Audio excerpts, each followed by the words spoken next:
Imagine being homeless. Imagine not having anywhere to go to the toilet, take a shower, not having anywhere to keep your belongings, raise your kids, or have any intimacy. I've never been homeless, but I did lose my home as a child as the result of a lawsuit. In retrospect, it wasn't dramatic. We didn't have to leave town. My brother and I didn't have to change schools. We just had to move to a different apartment. But we did have to leave the place behind where we celebrated all our Christmases and all our birthdays of my childhood. The garden with the trees that my dad planted. We lost our home. It was a traumatic experience, even if it didn't ruin our lives. I've never been homeless, but I did sleep rough a couple of times on adventure trips where we would just start walking, kayaking, with a plan to just camp wherever the night would find us. And it sounds cool, doesn't it? Until you actually do it, because in the morning you look up, and there are clouds, and you start worrying, will there be a safe place for us, really? Will we be protected from the elements? Will there be somewhere to go on the toilet? Will we be camping on someone's land? Will the person come around in the evening and tell us off? You get anxious, even if for one day you don't know how you will meet your most basic needs. Imagine the two situations put together. The trauma of losing your home and the uncertainty of not knowing where you are going to sleep. Add to this losing your job. Add to this getting a divorce. Add to this losing your kids. Add to this serious financial distress. Imagine this goes on for a week. Imagine this goes on for a month, half a year. Imagine this goes on for a year. Imagine total deprivation becoming your reality. You may be saying now, well, this could never happen to me. It happened to my friend Gábor. Up to age 50, Gábor was an average bus driver in the great city of Debrecen, in which year his wife divorced him and he was made redundant from his job. But Gábor was a fighter. He didn't give up. He came to Budapest in the pursuit of jobs. So for a number of years, Gábor did well. He worked as a bus driver. Then he was a lorry driver for the Hungarian Post. But then he was made redundant, and he couldn't find a job anymore. About the same time, the workman's dormitory, where Gábor lived, closed down. So Gábor found himself in the street with no family, no money, nowhere to turn to for help. He had two options.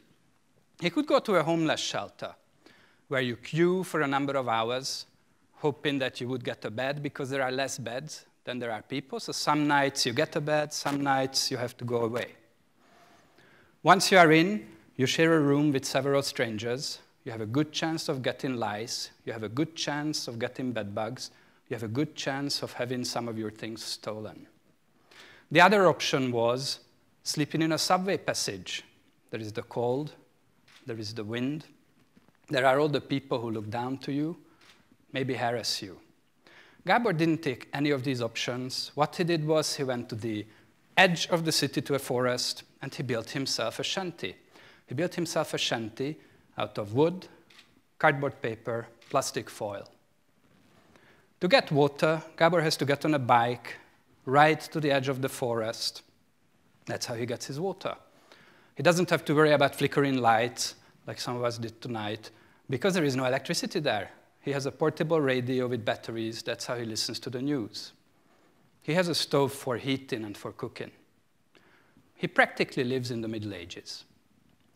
Gábor is a citizen of Budapest, of the same wonderful city that you and I call home. Gábor is one of us. You may still be saying, this could never happen to me. Really? You think so? You could never lose your job? You could never get sick? Your spouse could never divorce you? You could never get into serious financial trouble? I think you could. You could be Gábor. You could be Gábor. I could be Gábor. And the thing is, if we find ourselves in that situation, do we really want our options to be lice, bed bugs, or subway passage with cold wind and being looked down? Especially when this need not be so? Yeah. Imagine this need not be so. Did you know there are 370,000 empty apartments in Hungary, but there are only 30,000 homeless people in this country? This is 12 empty apartments per homeless person. Research from all over the developed world shows that it is cheaper. It's cheaper to keep people in their apartments and to give homeless people access to apartments than to provide them services in homeless shelter and to police them when they sleep rough. It makes more economic sense.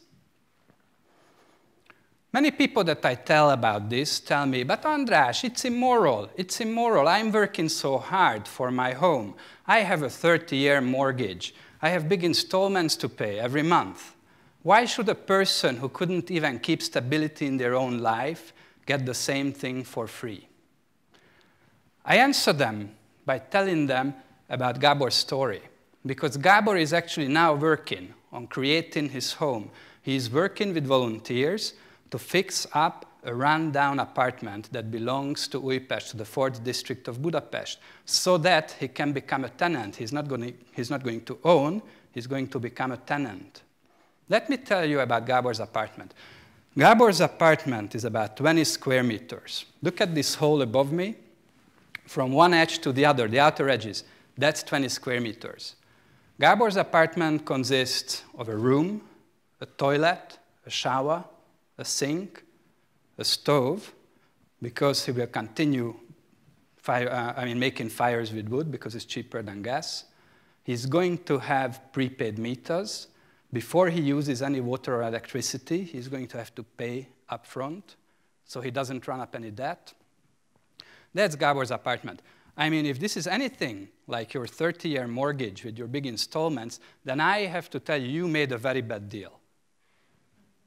Gábor's apartment is the absolute minimum that a human being should have.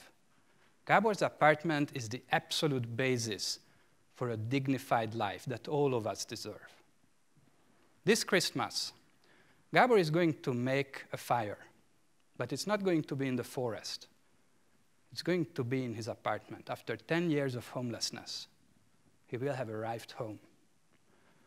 For 30,000 homeless people in Hungary, life is not going to be any different.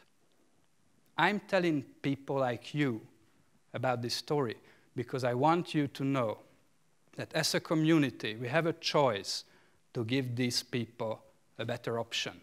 That there is a world beyond lice, bed bugs, wind, being looked down at, and we can do it.